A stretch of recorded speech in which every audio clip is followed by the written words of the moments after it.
नमस्कार, मैं हूं आपके साथ मयंक। देखिए, पाकिस्तान से बड़ी खबर आ रही है। पाकिस्तान में बड़े धमाके हुए हैं और बलूचिस्तान में पाकिस्तानी सेना पर बड़ा हमला हुआ है। बलोच विद्रोही संगठन जो है बलूचिस्तान लिबरेशन आर्मी बीएलए ने कलात में पाकिस्तानी सेना के काफिले पर घात लगाकर हमला बोला है, जिसमें बताया जा रहा है कि 9 पाकिस्तानी सैनिकों की मौके पर मौत हो गई है और कई जो है बेहद गंभीर हालात में अस्पताल में उन्हें भर्ती करवाया गया है। देखिए, इसमें एलिट स्पेशल सर्विस ग्रुप जो है एसएसजी के 2 कमांडो भी जो है पाकिस्तान के, वो इसमें मारे गए हैं। और बीएलए के जो लड़ाके हैं ना, इस हमले में उन्होंने स्नाइपर्स का इस्तेमाल किया, रॉकेट प्रोपेल्ड ग्रेनेड जो आरपीजी होते हैं इसका इस्तेमाल किया है, कई आधुनिक हथियारों का इस्तेमाल किया है और इसमें पाकिस्तानी सेना के 2 वाहनों को पूरी तरह से उड़ा दिया गया। और ये बड़ा हमला माना जा रहा है। जिस तरह से बलूचिस्तान में एक जंग चल रही है, बड़ी कह लें आप, बलूच विद्रोही जो है वो लगातार पाकिस्तानी सेना पर हमला कर रहे हैं। उन्होंने एक बार फिर बड़ा हमला किया और बताया जाता है कि करीब 50 मिनट तक ये गोलीबारी चली है दोनों साइड से। और जो रिपोर्ट्स मिली हैं उसके अनुसार दोनों पक्षों में लगभग 50 मिनट तक भीषण गोलीबारी चली।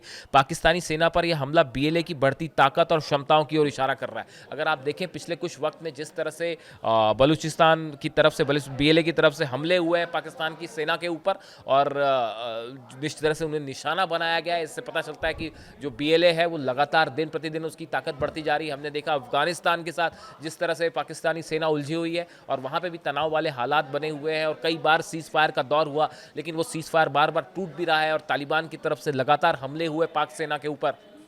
3 चौकियां उड़ा दी गई, कई पाकिस्तानी सैनिकों के मारे जाने का दावा हुआ। यानी एक फ्रंट जो है वो अफगानिस्तान से खुला हुआ है और दूसरा फ्रंट जो है वो बलूचिस्तान में खुला हुआ है। देखिए, कई पाकिस्तानी सैनिक एक बार फिर मारे जाने की इनमें बात है। 9 की डेथ तो मौके पर ही बताई जा रही है, कई अस्पताल में भर्ती हैं।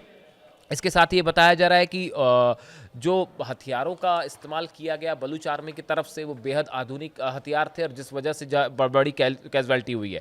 बलूचिस्तान में विद्रोही बलों ने इस साल कई बड़े हमले किए हैं, जिसमें पाकिस्तानी सेना के सैकड़ों जवान मारे जा चुके हैं। इसी साल मार्च में बीएलए ने सबसे बड़ा हमला किया था, जब यात्रियों से भरी जाफर एक्सप्रेस ट्रेन को अगवा कर लिया गया था। इस ट्रेन को छुड़ाने में पाकिस्तानी सेना को 36 घंटे लगे थे और कई जवानों को खोना पड़ा था। उसकी तस्वीरें सब जानते ही हैं, जो जाफर एक्सप्रेस पर जिस तरह से हमला हुआ था और कई जो है 36 घंटे तक वो ऑपरेशन चलता रहा था। उसके बाद ये एक बड़ा हमला माना जा रहा है।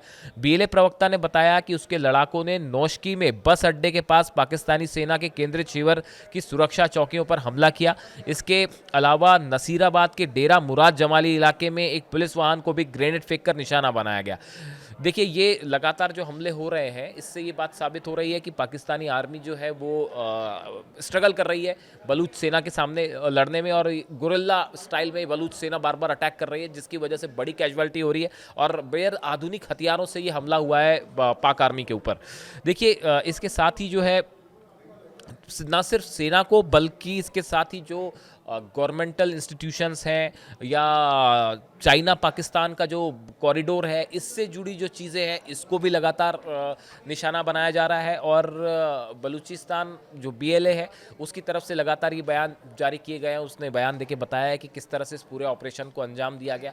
उसके बाद की कुछ तस्वीरें भी सामने आई हैं। देखिए, लगातार जो बलूचिस्तान आर्मी की तरफ से, बीएलए की तरफ से, लिबरेशन आर्मी की तरफ से जो ये हमले हो रहे हैं, बीएलए की तरफ से जो हमले हो रहे हैं, इस बार वो कलात में हमला हुआ, 2 जगह पर निशाना बनाया गया और ज़्यादातर जगह पे अमूमन ये होता है कि पाकिस्तानी सेना का जो काफिला होता है उसको निशाना बनाया जाता है, जो कि सैनिकों को लेकर जा रहा होता है। ऐसे में ये बात साफ है कि बीएलए के पास पहले से पाकिस्तानी सेना की मूवमेंट की जानकारी हासिल होती है और उसके बाद ये बड़ा टारगेटेड अटैक होता है कि गुरिल्ला वॉरफेयर की तरह जो है वो बीएलए के लड़ाके आते हैं, हमला करते हैं और उसके बाद वहाँ से तुरंत गायब हो जाते हैं। इसी वजह से पाकिस्तानी सेना इनका मुकाबला नहीं कर पाती और इन्हें ट्रेस करना भी मुश्किल होता है। एक बार इस तरह का फिर से हमला हुआ जिसमें 9 पाकिस्तानी सैनिकों की मौत हुई है। अब देखिए हालात बीएलए को लेकर कैसे हैं, बलूचिस्तान में कैसे हालात हैं और पाक अफगान बॉर्डर पे भी जो है वो नई टेंशन्स की खबरें आ रही हैं और हालात बिल्कुल ऐसे बने हुए हैं कि जरा सा ऊपर नीचे हुआ और एक बार फिर जंग वाले हालात आ जाएंगे। तालिबान की तरफ से बार बार